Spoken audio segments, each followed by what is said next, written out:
In this video, I'll be analyzing whether or not you can actually spend $10,000 a month at age 60 with $2.5 million.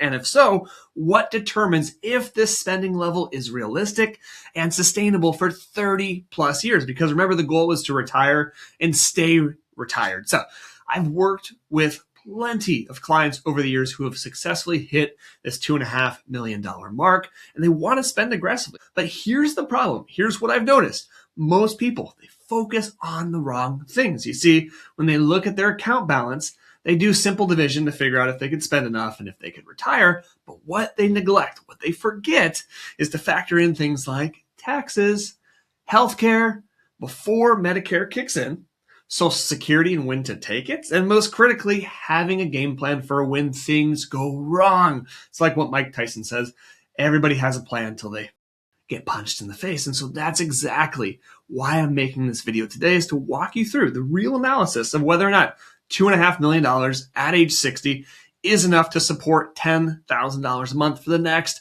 30 years, and to show you what actually determines if this lifestyle is sustainable or just plain reckless and you're going to have to go back to work. So without further ado, let's hop on into it. So let me show you how this actually plays out. You see, last month, Frank and Janet, they walked into my office, both of whom were on the doorstep of retirement. Frank and Janet, they'd done everything right. They're good savers. They live beneath their means.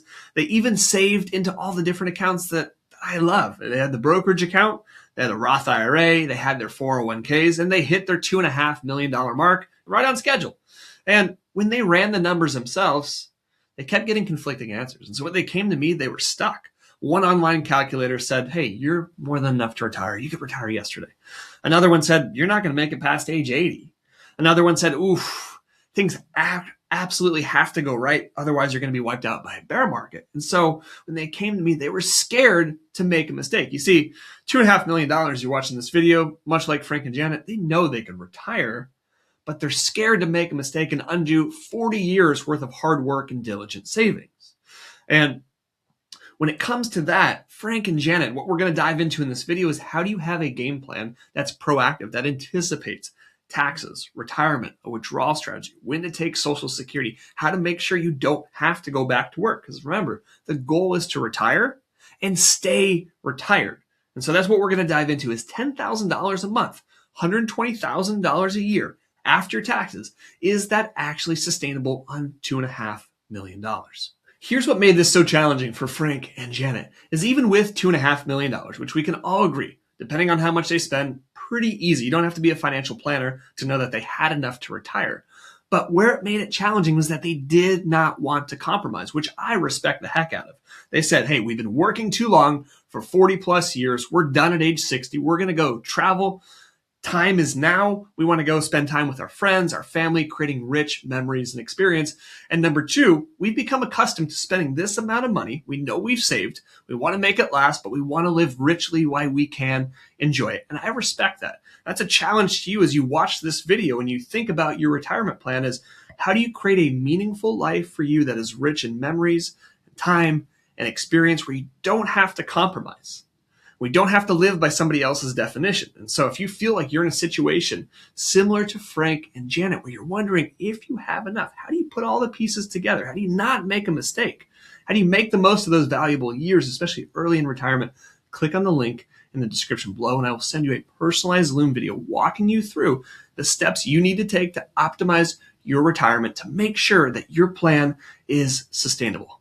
Now, before we dive into our financial planning software, Frank and Janet's situation, I want to first walk you through the key factors that Frank and Janet absolutely needed to adopt and incorporate into their financial plan to ensure that they didn't run out of money. Here are the major factors that we walked Frank and Janet through to ensure that their retirement plan at age 60 with $2.5 million was absolutely sustainable for the long run. And the first thing we took a look at was making sure that they had a tax-efficient distribution plan. You see, not every account is taxed the exact same way. And so Frank and Janet, they did a wonderful job, as we'll see here in a minute, going through the retirement planning software of saving into a brokerage account, which is taxed at capital gains, a 401k that's taxed as ordinary income, and a Roth IRA that's completely tax-free. Here are the major factors that we walked Frank and Janet through to make sure that their retirement plan at age 60 with $2.5 million absolutely supported $10,000 a month after taxes for the long run. See, we had to have a tax efficient distribution strategy. We had to have a plan for how to take the money out without getting crushed in taxes. Because for Frank and Janet, needing $10,000 a month after taxes, where we took our first dollar from absolutely mattered. Because for Frank and Janet, if most of that $2.5 million was in a traditional IRA, every single withdrawal would get taxed as ordinary income, thus spiking their distribution rate way higher to factor in more for taxes. After taxes, the next thing they had to factor in was their second largest expense, which was healthcare costs. You see, now that they're no longer on their employer's plan and they're not yet 65, they have a 5-year gap to figure out how they're going to pay for health insurance. And this is known as the marketplace. So they need to go to the Affordable Care Act, buy a marketplace plan, which is going to be premium-wise based off of their adjusted gross income to see if they qualify for subsidies. But for their $120,000 a year, this absolutely has to include healthcare costs for the next 5 years. Because once Medicare starts, they're going to be able to spend more as health insurance premiums are significantly lower. And so they're going to have a plan that accounts for either taking a larger distribution until Medicare kicks in or being okay with spending a little less until that magic number of 65. Now, the third factor in building the foundation for Frank and Janet's plan was to create a game plan around when to take Social Security. And we're going to throw out every rule of thumb. We're going to suspend that for a second and look at the important factors that I believe are way more important when we figure out when to take Social Security. And for Frank and Janet, what matters most is when they actually needed the money. Same applies for you.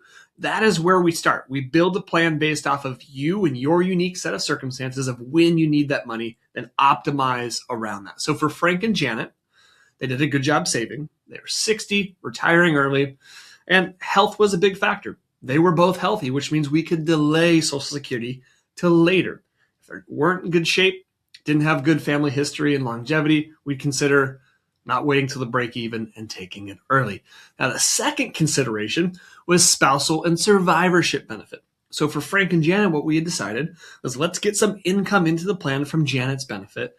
And then since Frank was the breadwinner, let's let his benefit that would have been the higher of the two delay all the way till age 70 for maximum lifetime. And most importantly, survivor benefits for Janet. See, if anything happens to Frank in his 70s, 80s, early retirement, Janet could take and receive his full benefit for the rest of her life because he delayed.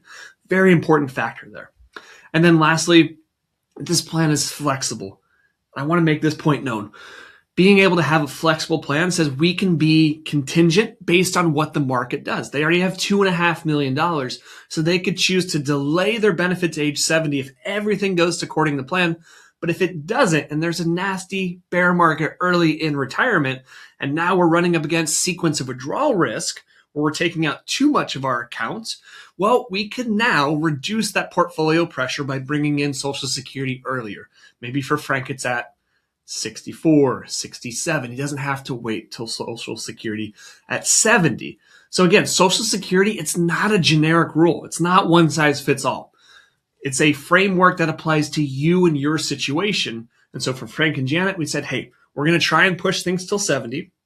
If that doesn't work because of market circumstances, we have a backup plan. And the final two pillars of the financial plan that we absolutely had to get right for Frank and Janet were the retirement portfolio and their spending plan. And so for the retirement portfolio, they're now playing a different game than when they were working and accumulating. You see, now they had to have a plan that accounted for both growth and income. And to do that, we had to understand how much they planned to spend each and every month. Now, we said it's $10,000. So in order to do that, we had to say how much living expenses, how many years of living expenses. So $10,000 a month times 12, $120,000.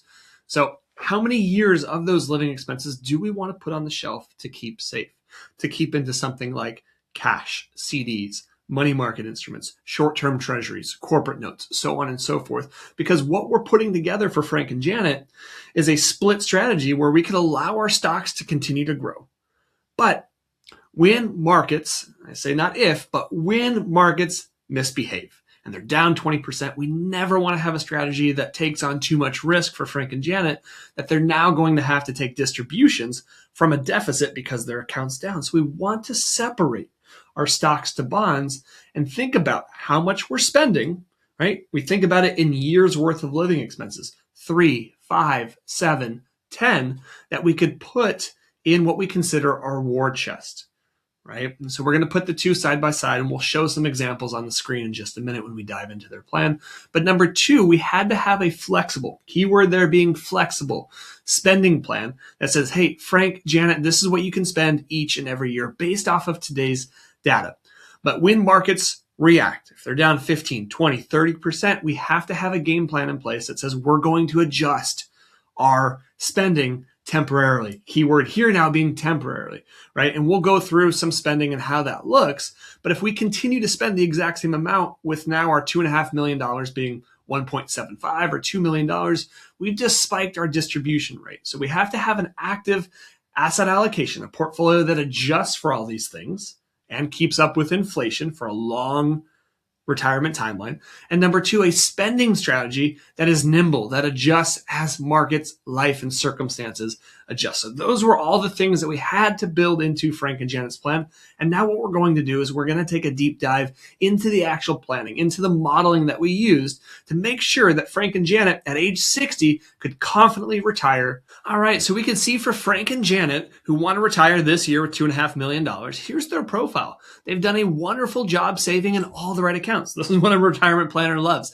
They have pre-tax assets, Roth assets, and brokerage assets. So they have flexibility and options now affording them at age 60 when they want to retire early, where they want to take their dollar from. They control their own game plan when it comes to how to spend and control their tax bracket. So let's take a look at their scenarios here. We could definitely see by clicking on facts up here at the top right that they have some priorities, right? They're 60 right now. They want to retire at 65. They have some grown children, right? Their priorities and looking at their goals, they're going to have to pay for out-of-pocket Affordable Care Act premiums until they hit 65. They want to travel, and they want to leave money to their children. Now, all of these are different toggles that we can adjust in their financial plan, which we'll see in a moment here. And then being retired, their only income is going to be Social Security. And like we talked about earlier, they can choose when they want to take it. If they want to have Janet take it early, if they want to have Frank take it at 70 to provide that survivor benefit and that maximum lifetime benefit for the both of them. And then for their living expenses, they're spending about $100,000 after taxes. They don't have a mortgage. They're in a great spot, but they could spend about $75,000 a year on top of Medicare or health insurance premiums, and then traveling and some long-term care policies. So let's dive into scenarios. One of the things that we wanted to see here was, what does it look like if they were just to retire today? Well, and you can see here, 97%. Now, I don't get too caught up on probability of success. When we look at Monte Carlo, I think it's a flawed model personally, because even if you retire with $1 remaining in your plan, that's still considered by Monte Carlo standards an absolutely successful outcome. And we want to be able to have a little bit of a broader range. And we also know retirement plans, they don't fail. They just simply adjust. And so in the event that there was a nasty bear market, well, 58% doesn't mean necessarily the plan fails. It means we need to go back and make some course corrections, which, like we talked about earlier, could look like spending less. And when we look left to right, sequence of return risk here, what this is going to say is, what if we were to take early Social Security? We talked earlier about that, of bringing in some life support into the plan and having some income so we don't put as much stress on our investment models. And what that looks like here is, well, that increases the likelihood of success in the plan, because now our distribution rates aren't nearly as high as when they were when our account was down by 15, 20%. And then what we always like to do is just to break things, just to stress test, to say, hey, what if we were to add an extra $2,000 a month after taxes on top of what they're already spending now? Could that plan support that? And when we look at these levers, we say, in any of these situations, if any of them give us cause for hesitation, what would it look like? If we were to say, okay, well, no inheritance, or we'll figure out what's left at the end of the plan, and how does that impact? Or what if we were to cut travel? We could already see some of these things beginning to improve the plan. And then what we want to do is stress test that against our second software, which we refer to as Income Lab, where we say, what does our spending look like today? And when we look at this middle column, what it shows us is how do Frank and Janet's spending, how does it need to change should markets go up or down? And what we can see here is it's not until we experience a bear market where their portfolio drops from 2.5 million to 1.74 million. That's a 30% decline. Pretty big isolated event where we would have to temporarily cut spending by about $600 a month. And we want to look at how long before we'd be able to bring that back up. So that's where we stress test that, saying, how do we make sure we never run out of money and we could replace those paychecks from an early retirement with a paycheck from their portfolio? And so when we look at that, we want to look at our spending rates. And so when we go to reports, we could see here for Frank and Janet, when we click on distributions, let's take a look at in good situations, in bad circumstances, what their distribution rate looks like. And we can see here, 4.3, 4.7, 4.8. At only towards our 60s does it start to creep up to 5%, which is okay. This is great. As long as we stay somewhere in the 4 to 5.5% range, we're doing okay. Anytime we start getting above that 5.5, 6, 7, 8, we're running into the danger territory where we know we need to make some adjustments. And so we could see here for Frank and Janet, if we go to what does a bear market look like without taking Social Security, we could see all of a sudden, 7.4, 7.8, 8.3%. That's not good. That means we're going to have trouble down the road. But if we bring in Social Security, all of a sudden, smooths out the ride. And that's what we're looking at. And we want to be able to have a well-funded retirement account that, again, with our portfolio, can adjust. It's going to look different than when we were working because it now needs to provide that dual mandate, that growth for long term if we're retiring early to get us past inflation for 30 years, but also stability, safety, income. And that's where we back into those living expenses for Frank and Janet. We start to look at, okay, well, in our first year, we might need $120,000, $140,000. But as Social Security arrives, that decreases the need for what we need to pull out from the portfolio. And if markets are doing well, we can continue to take from a growing portfolio. It's only, like we mentioned, in a nasty bear market, do we need to take that Social Security early? And we look at, with our war chest, what type of investments, whether it's cash, CDs, money market, short-term treasuries, corporate bonds, how do we build that income and that stability to help give us those living expenses to live from while our portfolio, that's that portion in blue, allows to grow, accumulate, and if needed, recover during a downturn. And so for Frank and Janet, you can see here, in order to make $2.5 million at age 60, spending $10,000 a month work, they had to have a plan that incorporated 6 key elements. They had to know where to take their first dollar from. They had to know how to be tax efficient. They had to have a game plan for Social Security, one that was flexible. If markets are down, we take early.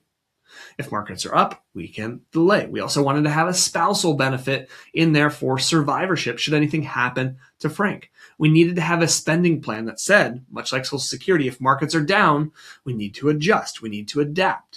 If markets are up, we could spend more. We need to be able to be flexible in that. And they had to have a portfolio that protected their living expenses in something that was safe, conservative, and that was growing with producing income. And they also had to have stocks for the long run to be able to outpace inflation. So they had to have that balance, that give and take of growth and income, growth and safety. And they also had to account for health insurance before Medicare. And so now that you've seen the analysis, everything that goes into building a type of plan to be able to answer that question, can we successfully retire at age 60, spend $10,000 a month without worry? If you have questions, much like Frank and Janet, click on the link in the description below and we will send you a personalized Loom video walking you through each of the steps that your plan absolutely has to have. I'll see you in the next video.